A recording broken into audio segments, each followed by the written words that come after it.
Why does something work here but not there?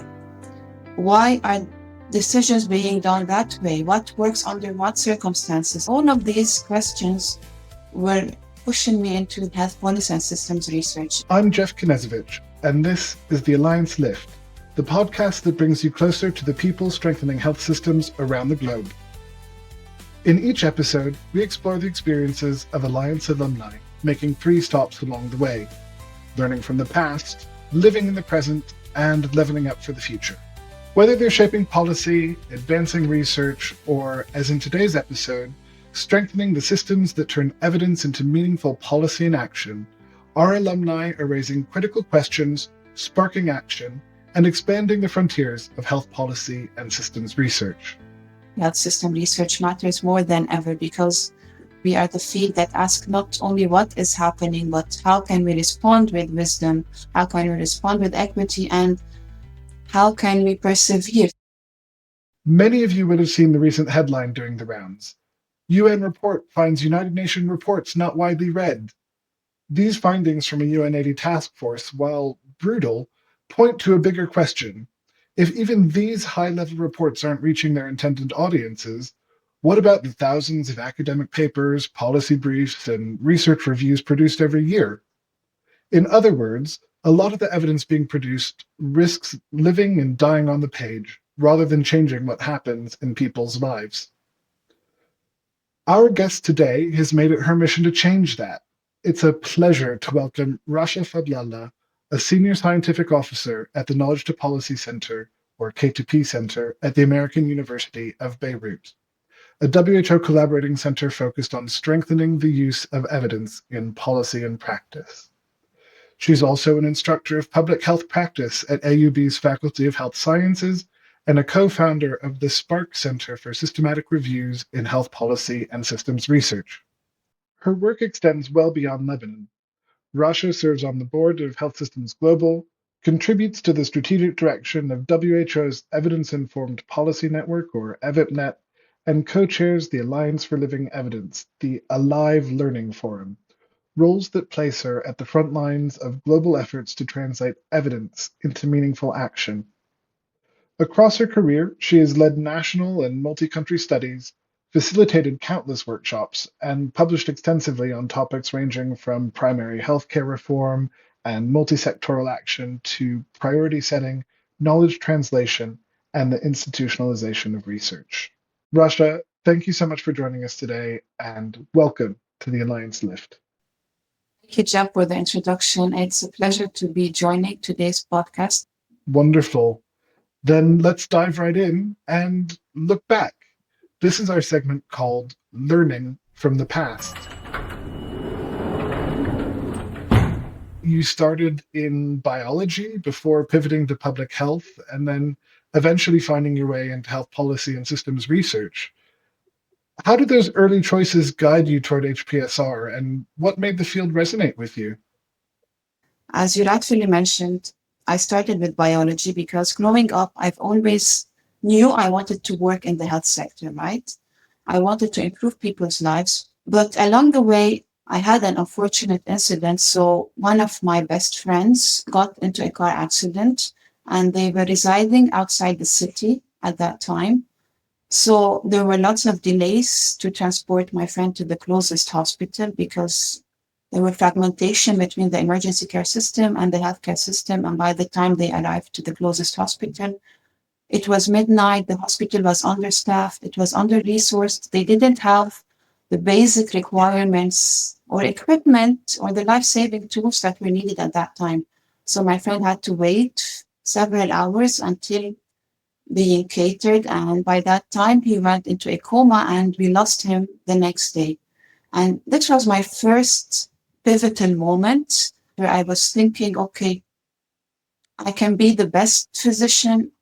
I can work to the best extent possible, but if I don't have the right system, the right infrastructure, I can never do enough. Of course, growing up in Lebanon, I witnessed how our healthcare is constantly under pressure, is constantly being shaped by politics, by instability, and inequities. And The more I was exposed to healthcare, the more I became attuned to the system rather than just the clinical encounter. So, yes, I did my pre-med in bio, but once I graduated, I started to feel that it was not my calling. I wanted more something at the population level, community impact. And this is where I made the switch to public health. Once there, I recall being fascinated when I first learned that health is a right and not a privilege, right? Meaning that access to healthcare is a basic right. For me, I grew up thinking that you have to pay to access healthcare, and health is a privilege for those who can afford it. This is a moment that I always recall, Jack, because it was really an eye-opening moment for me to learn that healthcare system and health is a right. And this, I didn't know back then that this is one of the foundations of health policy and systems research, where we call for universal health coverage, we call for equity, people-centered care. So certainly I was drawn to the whole health system component because it allowed me to think holistically, looking at the whole puzzle, not zooming only into the healthcare. So we're looking at the governance, the financing, the people, the policy, that holistic system thinking. And this got me into starting to question, like, why does something work here but not there? Why are decisions being done that way? What works under what circumstances? And all of these questions were automatically pushing me into the health system domain and health policy and systems research. And of course, I encountered HBSR when I was first exposed to the Alliance methodology book on health policy and systems research. And this is where it really clicked. I found the language that translated everything I was observing. And once I started working on systems, governance, equity, evidence translation, I felt like there's the space where rigorous research, real world decision making met. And really that intersection has defined my career ever since. Thank you for sharing that story. And first, let me say, I'm so sorry to hear about your friend. That's a terrible and all too familiar story, actually. We've done a few of these podcasts now, and it's interesting to hear how people got into HPSR. And I think that it's impressive to also hear that, things like the Alliance methodology reader helped give you kind of ways of starting to understand that.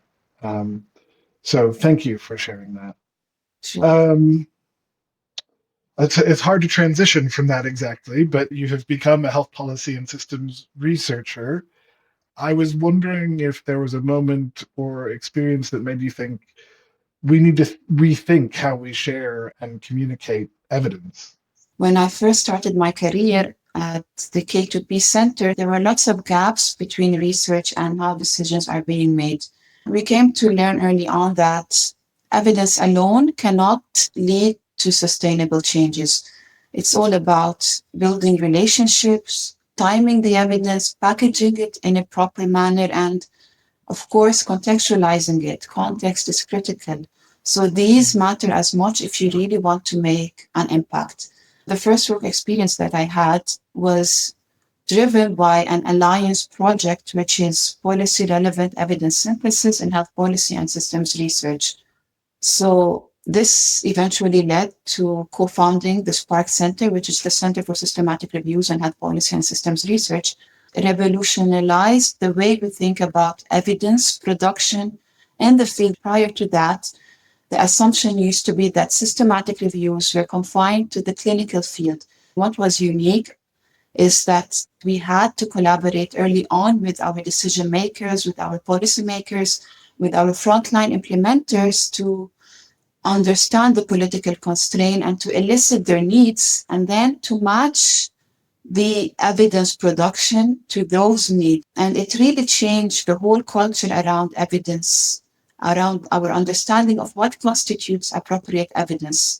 So it's no longer single studies, but it's systematic reviews as the starting point. And I witnessed firsthand the cultural change that happened not only at our university, but also within government. So prior to that, nobody was talking about systematic reviews.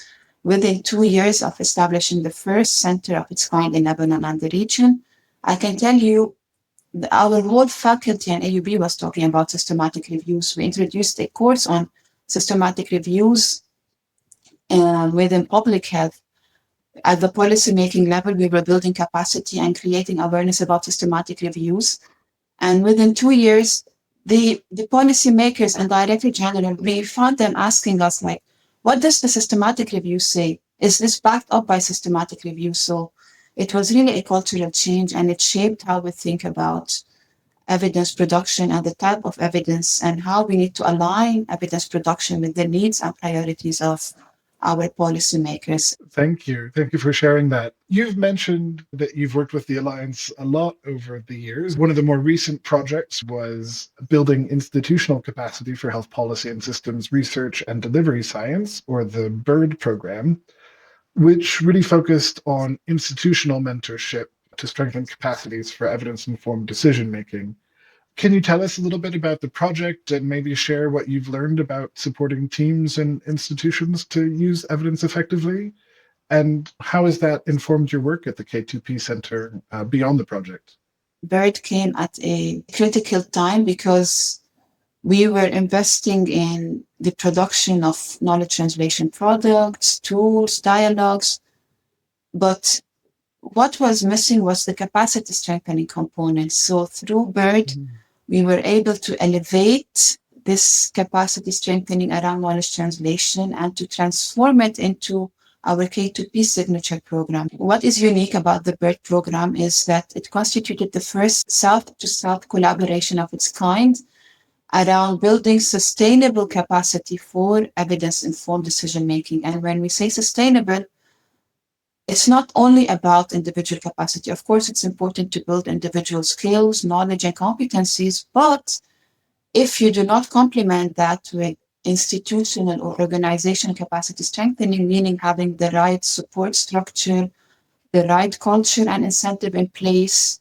institutional support, access to institutional databases, then you cannot really make sustainable change. People need to be supported. We were working in building the individual and institutional capacity and eventually turning the mentees into mentors themselves within their own region. So it's a landmark project, and it was really rewarding, not only to be able to build capacity across the 6 WHO region, but also internally within K2P.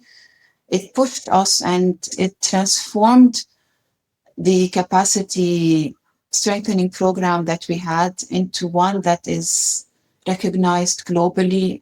That's amazing to hear. I really love that it's a project that was kind of the seed that grew into something more with the K2P Center, but also within the mentee institutes becoming the mentors and kind of the leaders within the region. I think is really the kind of thing that we love to see. If I can shift gears a little bit, let's fast forward to today. This is living in the present. Just last week, actually, I was speaking with a former BIRD grantee who told me, completely unprompted, how much the work with you and the director of the K2P Center, Fadi El-Jardali, really meant to them. I mean, they talked about the new skills, the new connections, the new opportunities. But the current reality is that their center is downsizing and struggling to maintain the momentum built during the BIRD program. So what should we be thinking about to make this kind of work sustainable? And how do we make the case for it in a context that feels so uncertain, especially maybe at the national level? You have to start by making the case, by convincing people of the value of evidence-informed policymaking. You have to show policymakers that evidence-informed policymaking is not an add-on. It's there to facilitate their lives, to make decisions more informed, more efficient. When we launched the center, we had that initial phase where we really spent that year building capacity of policymakers, creating awareness and sensitizing them to the use of evidence. And we also used the proof of concept with our policymakers. We started producing our knowledge translation products because we realized that evidence synthesis or systematic reviews on their own cannot lead to decision making. They are actually the starting point and not the end point, because that systematic review has to be packaged. It has to speak to your own context. And this is where we started feeding the systematic reviews into knowledge translation products, which package evidence from the reviews alongside local data and tacit knowledge to inform decisions about a high priority issue.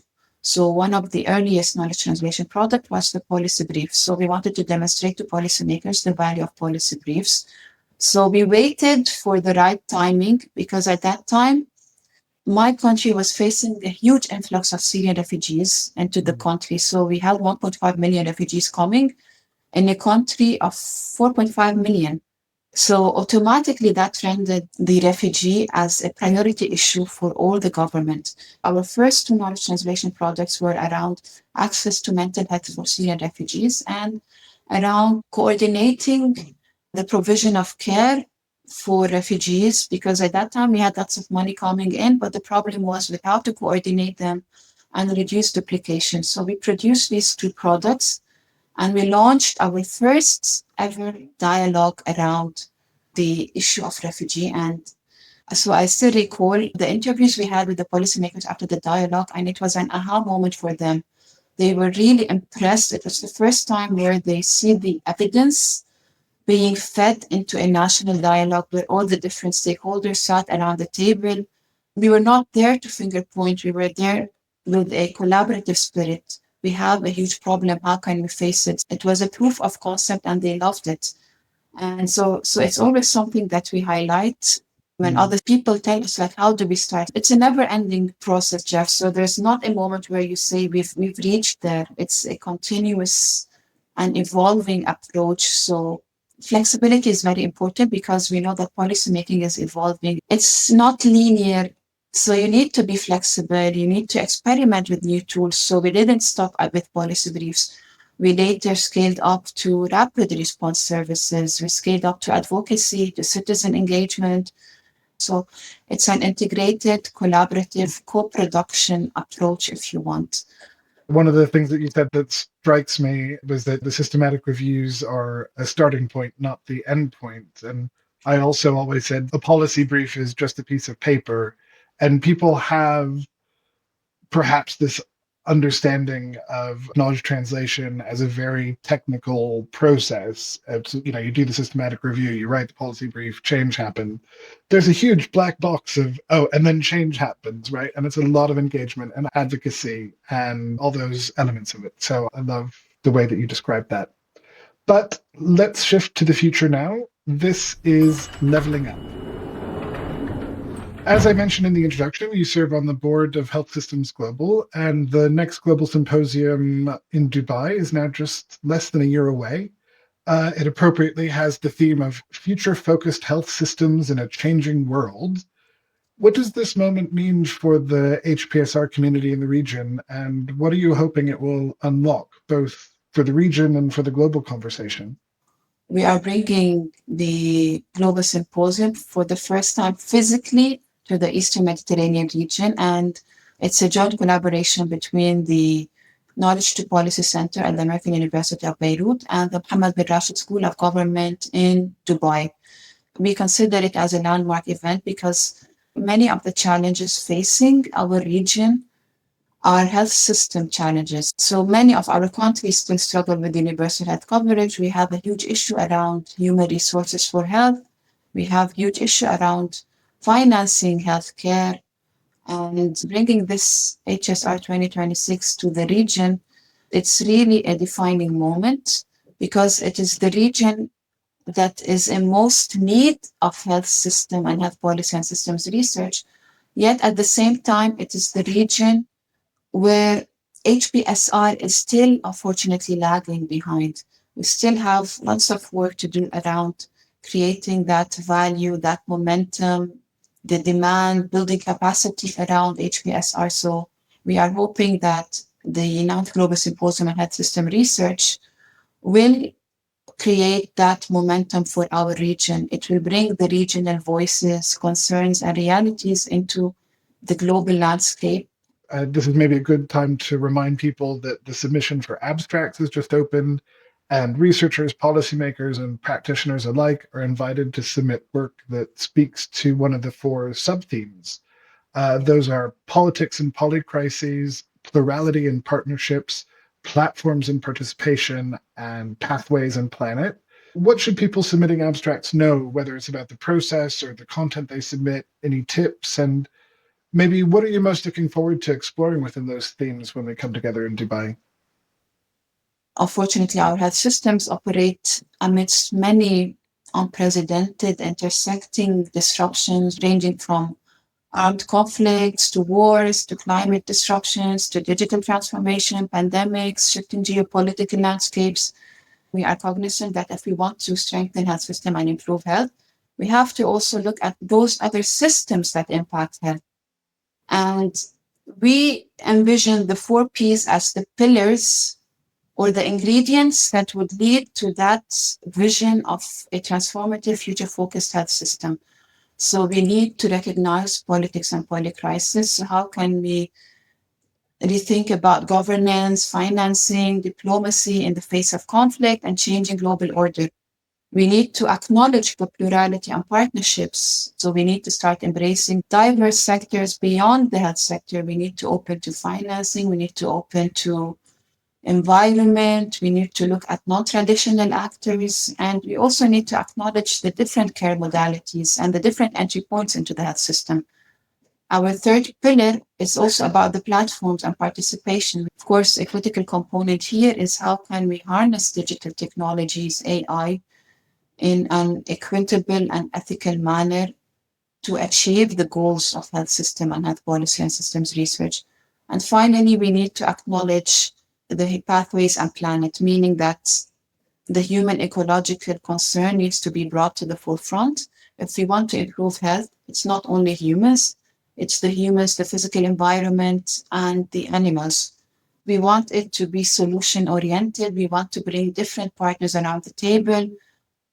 We want to break the conventional thinking, so there are different pathways people can participate. The main pathway is to submit abstract speaking to the overarching theme or any of the four sub-themes. You also have the organized session, which are 90-minute slots. So this is where you can have a panel discussion or interactive session where you bring different stakeholders, policymakers, actors around the table to debate, advance ideas and knowledge around a priority area. And you have the capacity strengthening stream. It's a 90-minute slot. We encourage new ideas, for example, bringing the political economy lens, bringing the One Health approach, integrating AI. That's a great overview. Just to recap then, on the 14th of January, we have submissions due for organized sessions and for capacity strengthening sessions. And on the 13th of March, we have the deadline for individual abstracts. And I think we can all say we hope to see everybody there. So maybe just before we close, is there anything else that you'd like to share, a final thought or message for our listeners? Today's world is shaped by conflict, climate extremes, shrinking resources, technologies that are evolving faster than our governance systems. And this is exactly why health system research matters more than ever, because we are the field that asks not only what is happening, but how can we respond with wisdom? How can we respond with equity? And how can we persevere? So we are stubborn in the field, right? We don't give up immediately. So amidst all of what is happening, health systems remain our greatest promise because they remind us that everyday life still matters. And so it's a privilege to be part of that community. Thank you, Racha. And what you do is not easy, especially in a context as complex and demanding as Lebanon. But your commitment to making evidence usable, accessible, and meaningful truly matters. And it's the kind of work that often goes unnoticed, but it shapes real decisions and really impacts lives. So we appreciate that you shared some of your journey with us. And a big thanks to our listeners for joining us on the Alliance Lift. If you enjoyed this episode, please share it with your network, especially those working in health policy and systems research.